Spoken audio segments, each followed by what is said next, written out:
కాకినాడ జిల్లా కాకినాడ రూరల్ రమణయ్యపేట సచివాలయం నూతన భవనాన్ని ఎమ్మెల్యే పంతం నానాజీ ప్రారంభించారు.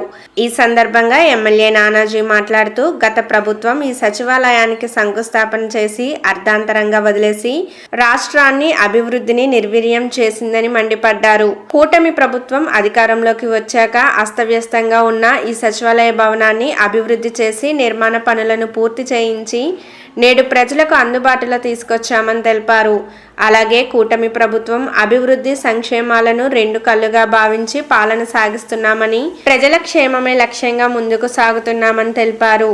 ఈ కార్యక్రమంలో కూటమి నాయకులు పిల్లి అనంతలక్ష్మి, సత్యనారాయణమూర్తి, ఎమ్మెల్సీ కర్రి పద్మశ్రీ నారాయణ, మాజీ మంత్రి Chikkala Ramachandrarao, civil supply director Kadali Eswari, Penke Srinivas బాబా, నురుకుర్తి వెంకటేశ్వరరావు, కాకినాడ జనసేన మండల అధ్యక్షులు కరెడ్ల గోవింద్, తాటికాయల వీరబాబు, అధికారులు, జన సైనికులు, వీర మహిళలు మరియు స్థానికులు పాల్గొన్నారు.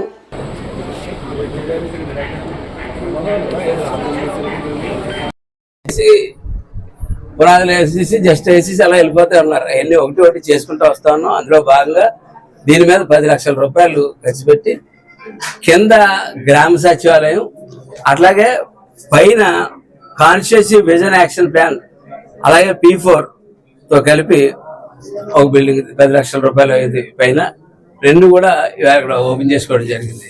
దీని యొక్క ప్రధాన ఉద్దేశం ఏంటంటే కాన్స్టిట్యూన్సీలో నాకు 7 స్టాఫ్ను ఇవ్వడం జరిగింది. ఆ 7 స్టాఫ్తో కాన్స్టిట్యూన్సీలో ఉన్న ప్రతి సమస్యని గుర్తించిన సమస్యకి పరిష్కారం ఎత్తగడం. అది అన్ని రకాలుగా ఒక్కోసారి నిధుల పరంగా అవ్వచ్చు, ఒక్కొక్కసారి విధుల పరంగా అవ్వచ్చు. ఒకసారి విధులతోటి సరే ఆ సమస్యలు పరిష్కారం అయిపోతాయి, ఒక్కోసారి నిధులు అవసరం అవుతూ ఉంటాయి. అటువంటివన్నీ గుర్తించి వాళ్ళు నా దృష్టిలో పెడతా ఉంటే నేను దాన్ని ఇన్స్పెక్ట్ చేసి దానికి కాన్స్టిట్యూన్సీ అభివృద్ధికి ముందుకు తీసుకెళ్తా ఉన్నాను. వీళ్ళ యొక్క సహకారంతో ఈ రాష్ట్రంలో ఇప్పుడు దాకా మరి ఏ కాన్స్టిట్యూన్సీలో చేశారు లేదో నాకు తెలియదు, కానీ నేనైతే గర్వంగా చెప్పగలుగుతూ ఉన్నాను.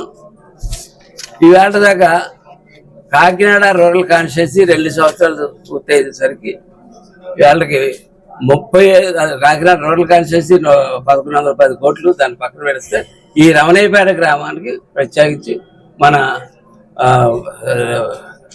వీరబాబు వీళ్ళందరి సహకారంతో 35,66,75,962 రూపాయలు